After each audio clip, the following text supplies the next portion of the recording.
just give us an overview of your responsibilities when you say, I directed the play? It's kind of like event planner and talent manager for an artistic endeavor.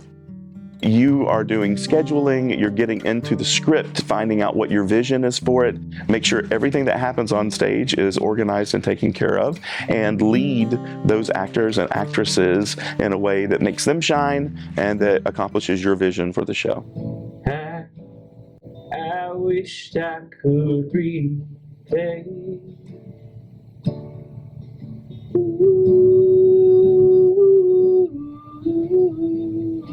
Hear that old train whistle?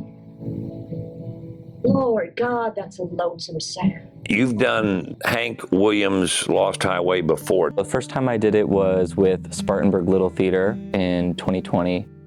I was actually with a director that I worked with a lot when I was in high school doing community musical theater. They chased me down for a few months. I finally relented, signed on to do it, started researching Hank a little bit, reading through the script, studying him, watching his performances, any interviews that there are left of him. Went to Nashville and checked out his exhibit. That production went really, really well. I was fortunate enough to be voted Best Actor in the Upstate in a musical for that production, and that was kind of the first time I ever got a little recognition in our Upstate for doing theatrical work, and that felt really cool. Hank Williams has kind of been coined as the hillbilly Shakespeare. Though he wasn't the first in the country music scene, I'd definitely say he's one of the grandfathers of country music. The further you go back into the history, into the roots of country music, I like to think of country music as a root genre. You can find its influence in all genres of music across the board. A lot of people really only saw him from the performance element, heard him over the radio, on his radio shows and in his music. But he was a really troubled man. He had pill addiction, alcohol addiction.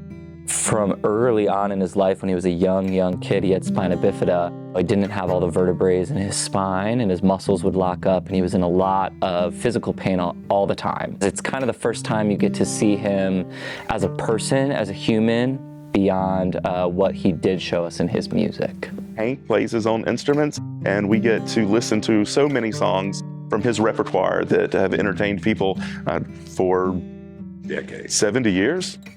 Yeah. The one thing about his life was that it was cut short. Terribly short. Yeah. He died at 29 years of age. What might have happened to him and his music, in your opinion? I definitely could see the albums that could follow and the growth in his music, and that spanning out over the world, that kind of international appeal. You know, he didn't travel too often outside of the United States. He did go overseas a little bit, but he was primarily, you know, he was a down-home Southern boy. He stayed close to home most of the time. Though I would say his influence is kind of overarching in most music. I think maybe that might be a little more known. When you come to the casting table, you look at the talent, and it's not always about who's the best singer, who's the best mover.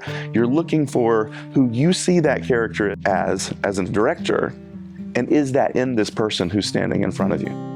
Then how did you and Will come to the understanding that you would now become part of Milltown Players as the associate artistic director? Will and I work very well together. We've known each other, like I said, for a very, very long time. So we work very closely together on a lot of productions, and I think we both up each other's game.